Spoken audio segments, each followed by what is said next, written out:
오늘도 시편을 통해 고난을 이기는 기도를 드리고 잠언을 통해 하루를 살아가는 하늘의 지혜를 소망하길 원합니다. 잠시 기도 앞에 나오신 모든 성도님들을 주님의 이름으로 환영하고 축복합니다. 오늘 우리가 함께 살펴볼 말씀은 시편 56편부터 60편까지인데요. 그 중에 57편을 함께 읽겠습니다. 57편 전체를 보겠지만 1절부터 5절까지만 함께 읽겠습니다. 하나님이여 내게 은혜를 베푸소서, 내게 은혜를 베푸소서. 내 영혼이 주께로 피하되 주의 날개의 그늘 아래에서 이 재앙들이 지나기까지 피하리이다. 내가 지존하신 하나님께 부르짖음이여 곧 나를 위하여 모든 것을 이루시는 하나님께로다. 그가 하늘에서 보내사 나를 삼키려는 자의 비방에서 나를 구원하실지라. 하나님이 그의 인자와 진리를 보내시리로다. 내 영혼이 사자들 가운데에서 살며 내가 불사르는 자들 중에 누웠으니 곧 사람들의 아들들 중에라. 그들의 이는 창과 화살이요 그들의 혀는 날카로운 칼 같도다. 하나님이여 주는 하늘 위에 높이 들리시며 주의 영광이 온 세계 위에 높아지기를 원하나이다. 아멘. 오늘 우리가 읽은 이 본문은 아주 잘 알려진 말씀이지요. 5절과 마지막 끝절 11절은 장엄한 찬양의 후렴 가사이기도 하고 7절에 나오는 이 말씀은 우리 마음의 확정을 하나님께 올려드리는 소중한 고백이기도 합니다.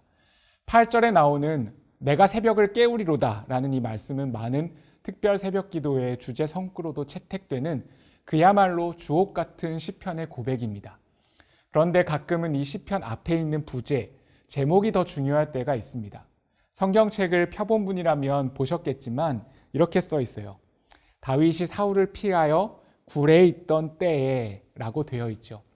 다윗은 지금 이 주옥 같은 고백, 소중한 찬양을 굴 안에서 쓰고 있습니다. 그것도 사울을 피해 도망자의 신세가 되어 굴에 은신해 있을 때였죠. 다윗의 시점에서 인간적으로는 너무나 절망적이었을 것이고 그의 시선에 보이는 것들은 아무것도 보이지 않는 캄캄한 어둠이었을 것입니다. 다윗의 이 상황과 마음을 알 수 있는 것이 1절부터 4절까지의 고백을 보면 알 수 있어요. 먼저 1절을 보세요. 하나님이여 내게 은혜를 베푸소서, 내게 은혜를 베푸소서. 내 영혼이 주께로 피하되 주의 날개 그늘 아래에서 이 재앙들이 지나기까지 피하리이다. 자신이 처한 상황을 재앙이라고 표현하고 있죠. 그래서 하나님께 은혜와 긍휼을 구하고 있습니다. 그리고 자신의 영혼이 주님께로 피한다고 고백하고 있죠. 주의 날개 그늘 아래 모든 고난이 지나기까지 피하고 있다고 다윗은 그 은신의 굴에서 고백하고 있습니다. 2절에 보니까 이렇게 고백합니다. 내가 지존하신 하나님께 부르짖음이여 곧 나를 위하여 모든 것을 이루시는 하나님께로다. 다윗은 부르짖고 있습니다. 곧 기도하고 있는 것이죠. 부르짖지 않을 수 없을 만큼 다윗의 현실은 곤란한 상황이었고 참혹했던 것 같습니다. 하지만 다윗이 믿고 있었던 한 가지는 하나님이 지존하신 하나님이라는 것을 믿고 있었어요. 그리고 나를 위하여 모든 것을 이루시는 분이라는 것을 믿고 있었던 것이죠. 내가 얼마나 열심히 기도하는가 보다 더 중요한 건 내가 올려드리는 그 기도를 들으시는 존재가 얼마나 위대한가이죠. 이 화면 앞에 나오신 사랑하는 성도님들, 저는 그 상황을 다 알지 못합니다. 어떤 분은 새벽에 일찍 눈을 떠 담요를 걸치고 이 영상을 보며 기도하고 계신 분이 있을 것이고 또 어떤 분들은 출근을 하며 지하철이나 차 안에서 이 영상을 보고 계신 분도 있으실 것입니다. 또 어떤 분은 여기 이 다윗처럼 자신의 미래가 너무나 보이지 않고 불확실한 상황 가운데에서 이 고통이 속히 지나가기만을 바라며 이 자리에 계실 수도 있고 다양한 상황에서 주님 앞에 나오셨을 것입니다. 그런데 우리가 분명히 알아야 할 것은 무엇인가요? 우리가 부르짖는, 우리가 기도하는 그 대상이 얼마나 위대한 분이신가 하는 것이죠. 하나님은 지존하신 하나님이시며 하나님은 나를 위해 모든 것을 이루시는 주님이심을 믿어야 하는 것입니다. 3절과 4절 말씀을 보면 다윗은 많은 공격을 받았고 특히 비방을 받고 있었던 것 같습니다. 3절 말씀에 보니까 나를 삼키려는 자의 비방, 4절에 마치 사자의 이빨과 혀처럼 다윗의 대적은 창과 화살처럼 찔렀고 그 혀는 날카로운 칼날이 되어 다윗의 마음은 마치 칼날에 베는 것처럼 힘겨웠던 것이죠. 그런데 여기 이 이 4절에서 5절로 지나가면서 갑자기 분위기가 확 반전됩니다. 우리 5절 말씀을 함께 읽어볼까요? 시작. 하나님이여 주는 하늘 위에 높이 들리시며 주의 영광이 온 세계 위에 높아지기를 원하나이다. 갑자기 하나님의 높고 위대하심을 노래하며 찬양하고 있습니다.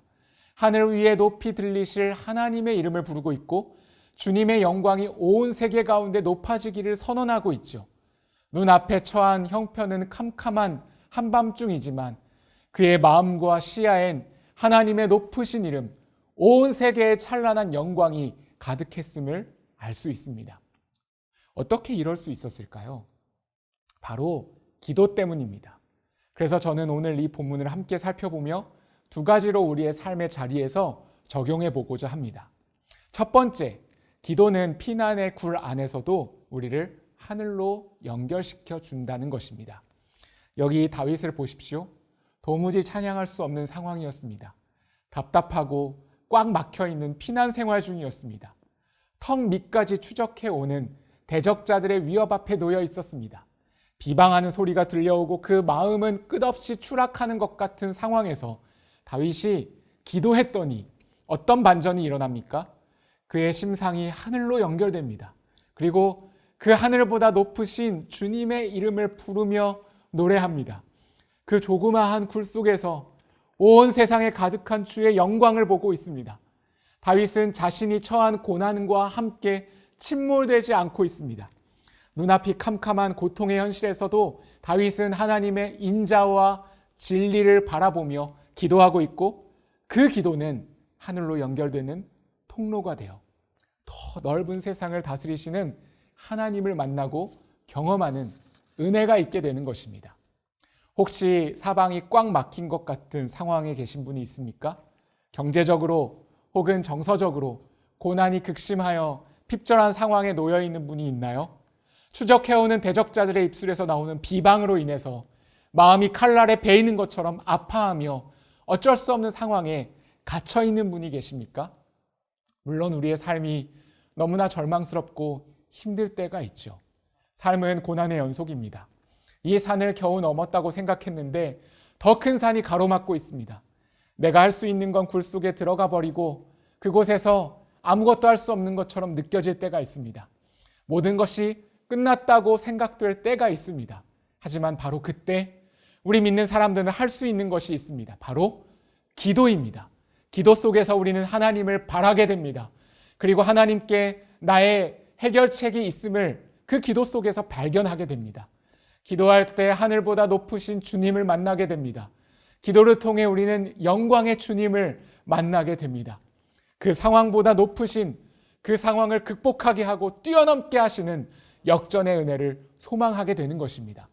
여러분 눈에 빛이 보이지 않는다고 우리의 영혼에 빛이 없는 것은 아닙니다. 바울은 선언했죠. 우리가 사방으로 우겨쌈을 당하여도 쌓이지 아니하고 답답한 일을 당하여도 낙심하지 아니하노라. 피난의 굴 안에서도 기도를 통해 우리는 하늘을 바라볼 수 있습니다. 기도할 때 광명한 새벽별 되시는 주님께서 여러분의 심령에 찬란한 영광을 비추어 주실 줄 믿습니다. 두 번째 적용점은 피난의 굴에서도 기도는 우리를 능동적으로 만든다는 것입니다. 7절 말씀을 한번 보세요.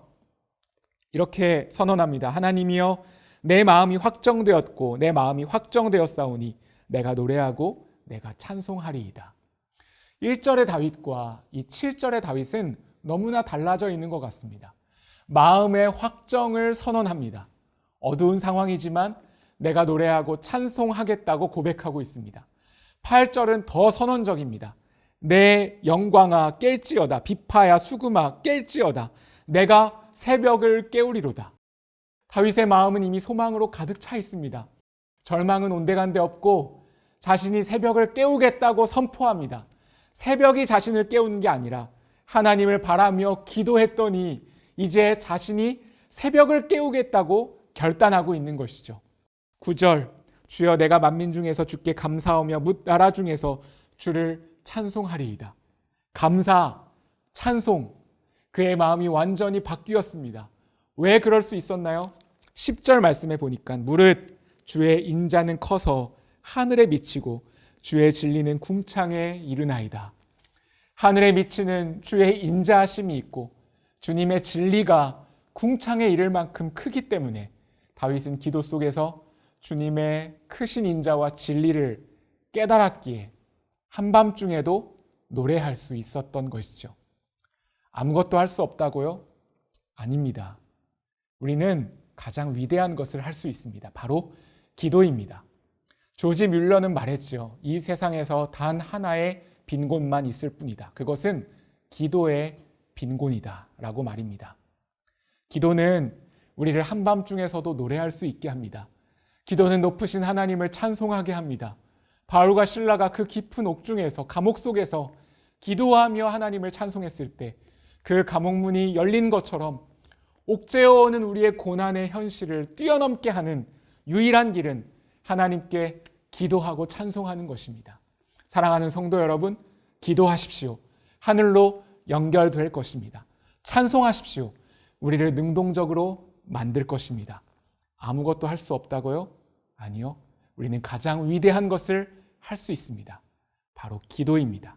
오늘도 그 존귀한 주님 바라보며 기도하며 영광스러운 하루를 살아가시기를 주님의 이름으로 축원합니다.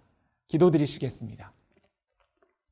사랑하는 하나님 아버지, 이 다윗의 고백과 선언과 선포처럼 우리가 하나님 앞에 기도할 때 하나님의 영광스러운 찬란한 빛이 우리의 심령 가운데 비추어지기를 원합니다. 하늘보다 높으신 주님의 이름, 그리고 인자와 진리가 충만하신 하나님 앞에 기도하며 나아갈 때 모든 문제들을 극복하게 하시고 주님께서 우리 가운데 허락해 주시는 크신 은혜를 바라보는 오늘 하루가 될 수 있도록 인도하여 주옵소서. 기도할 때 우리의 삶이 더욱 능동적으로 변화되어지며 하나님께서 우리에게 주신 비전을 향해 나아갈 수 있음을 고백합니다. 우리 성도님들에게 오늘 힘을 쉬고 능력을 더하여 주시고 다윗이 만났던, 다윗이 경험했던 그 하나님의 위대함을 오늘 하루 우리 모두가 경험할 수 있도록 하나님께서 함께하여 주시옵소서. 혹시 고통 중에 눈물 짓고 있는 성도님들이 있다면 찾아가 주셔서 위로하여 주시고 힘이 되어 주시고 주님이 산성이 되어 주시고 능력이 되어 주셔서 우리의 심령에 광명한 새벽별 되시는 예수님과 함께 승리할 수 있도록, 극복할 수 있도록 주님께서 지혜와 명철을 허락하여 주시옵소서. 하나님, 감사와 찬송을 주님께 올려드립니다. 감사드리며 우리를 구원하신 위대한 이름 예수님의 이름으로 기도드립니다. 아멘.